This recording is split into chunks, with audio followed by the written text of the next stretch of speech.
Assalamualaikum and a very good day, everyone. Today we're going to look into a new topic, which is describing places. Before we begin, let me ask you a few questions. Have you ever visited a place that was dropped that gorgeous? Or maybe you visited somewhere that totally sucked? Whatever the case may be, describing places in English is a useful skill to learn because it helps you paint a picture in the mind of your listeners. So, how do you do that? That's why adjectives are your best friend. Now, I will go over how to describe places in detail using adjectives.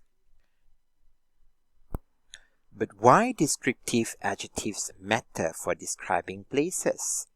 Adjectives are words that describe something such as good or bad. However, generic adjectives like good or bad are not that useful when it comes to describing locations.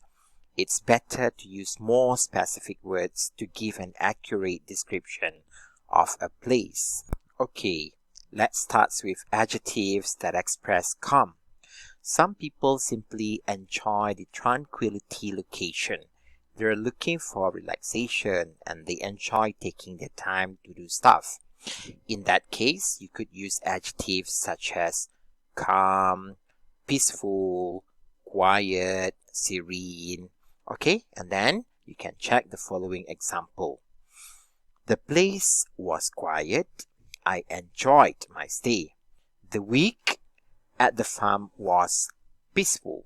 Okay, all of these adjectives describe a place that conveys a sense of peace. Okay, now let's move on to the next slide, which is on adjectives that express beauty. Some places offer breathtaking sights, be it from nature or from a city with a rich culture. If that's the case, you could describe the place as charming, stunning, scenic, picturesque. Here are two examples with beauty adjectives that you can take a look, okay? The first one, which is I went mountain biking at Steamboat Springs and the landscape was picturesque. Venice is a charming city. So these are two examples of adjectives that express beauty.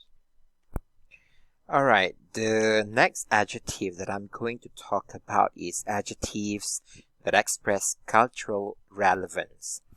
Museum, religious places, and archaeological sites are all interesting places. If a location has many such places, you could describe it with interesting, fascinating, stimulating, intriguing.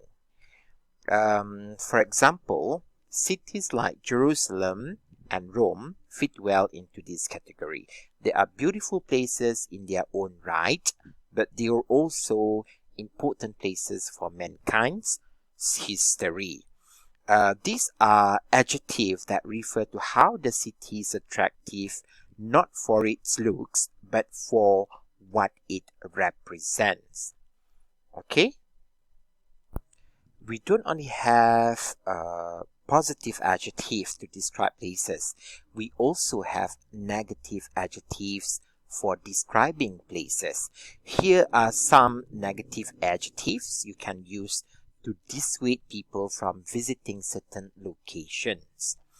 The first one is dangerous, right?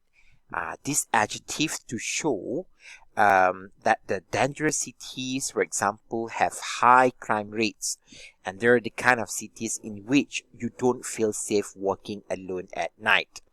The next negative adjective that we can use for describing places is polluted.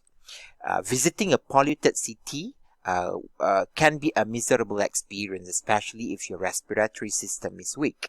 Luckily, most polluted places are big industrial cities, so they are not that appealing to begin with. And the next negative adjective for describing places, for example, we can use expensive. There's nothing wrong with expensive cities per se. In fact, if you can afford to live in or to visit them, you will surely enjoy the experience. But they are not for everyone, so you want to dissuade people on a budget to visit them because they risk not enjoying the trip. And the next negative adjective that you can use for describing places is boring. All right. Calm places are great, but you might be looking for a little more action. If you're after exciting nights and great venues to socialize, smaller rural towns will be boring for you. Okay, these are some examples of negative adjective for describing places that you can use to dissuade people from visiting certain locations. There are also other adjectives for describing places that you can use, and there are adjectives that can be interpreted depending on subjective factors. While no one can deny that a city like Paris is charming, there are attributes that some people might find desirable while others might not. These are some examples of such adjectives together with their opposites so you can better understand what I mean. Bustling versus isolated. A bustling city is a great environment for people who enjoy a faster-paced lifestyle, but they are undesirable for those who prefer isolated places, which is more quiet. Okay, and modern versus traditional. Some people love technologically advanced places, while others prefer a more traditional approach to life. And the next adjective we can use for describing places is warm versus cool. This is a debate that will never end because some people enjoy warmer climates while others feel more comfortable in colder ones. So who am I to judge anyway? So it depends on the people's preferences on whether they want to go visit a warm place or cold place, because different people, they have their own preferences. So we have to actually respect the differences and also the preferences that every individual has. So that's all for adjective for describing places. Should you have any questions or any inquiries, you can just refer to your respective lecturers. Thank you very much. Wabillahi taufiq. Wassalamualaikum warahmatullahi ta'ala wabarakatuh.